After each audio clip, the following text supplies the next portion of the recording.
इटावा जिले की चकरनगर तहसील में बीहड़ क्षेत्र के बीचों बीच है पंचनद। ये बिठौली गांव में स्थित है। जी हाँ, ये वही स्थान है जहाँ यमुना, चंबल, क्वारी, पहुंच और सिंधु नदियों का संगम है। और यही नहीं, पूरे विश्व में कोई ऐसा स्थान नहीं है यहाँ के अलावा जहाँ 5 नदियाँ मिलती हों। महाभारत में राजा विराट की राजधानी चक्रनगर, जो वर्तमान में चकरनगर के नाम से जानी जाती है। यह भी कहा जाता है कि वैदिक काल में अथर्व मुनि के द्वारा यहीं के सिद्ध आश्रम में अथर्ववेद की रचना हुई थी। यहाँ कालीश्वर मंदिर है, जो भगवान के 108 शिवलिंगों में से एक है, जिसे गिरीश्वर महादेव के नाम से यहाँ क्षेत्र में जाना जाता है।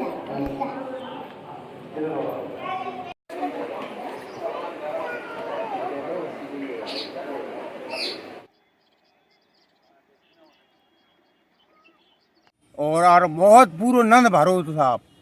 तो उनने कही है कोई यहाँ स्थान पे चेला, हमें प्यास लगी, कोई पानी पिया जाए। उनने कही बाबा साहब महाराज ने ले मैं खाना लेकर पानी पिलाया जाओ, कोई चेला मांग रहा है। तो बस तुम ही न समझो, न भरी न खाली, भाई पी पी के फरा ही गए। हाँ, ये पंचनदा धाम है, यहाँ 5 नदियों का संगम है। पंचनद पर इटावा, औरैया और जालौन जिले की सीमा मिलती है। और अब हम इटावा जिले के बिठौली गांव से पुल पार करके चलते हैं जालौन। तो अब हैं हम जालौन में। कहते हैं पंचनद के किनारे के यह पूरा क्षेत्र वह क्षेत्र है जहां पांडवों ने अपने अज्ञातवास का 1 वर्ष बिताया था। उनके उस समय के मंदिरों वगैरह के अवशेष अभी भी मौजूद हैं। ये अथर्व मुनि के द्वारा यहाँ की संरचना हुई और महाराज अथर्व मुनि ने यहाँ जो 5 नदियों का संगम है, उसके नीचे एक शिव मंदिर सोने का है। उस मंदिर में महाराज अथर्व मुनि ने तपस्या की।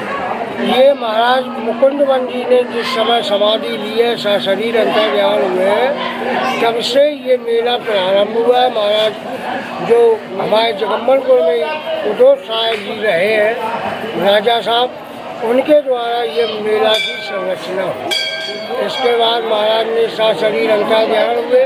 अंतर्ध्यान होने के बाद उन्होंने उनकी पुण्य स्थिति में ये वीरावतासा का चढ़ावा और यहाँ मेला लगने का शुभारंभ उदोत साहेब के द्वारा हुआ।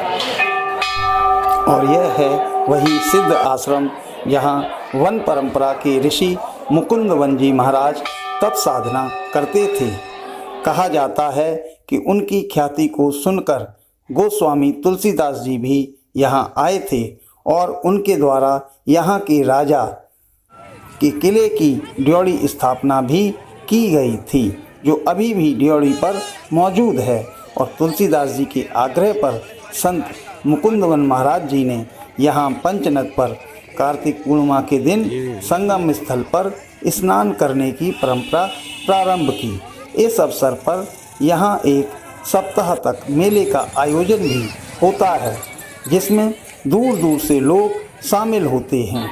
बड़े अफसोस की बात है कि पूरे विश्व का इकलौता स्थान होने के बावजूद भी पंचनद को अभी तक पर्यटन के मानचित्र में जगह नहीं मिली है।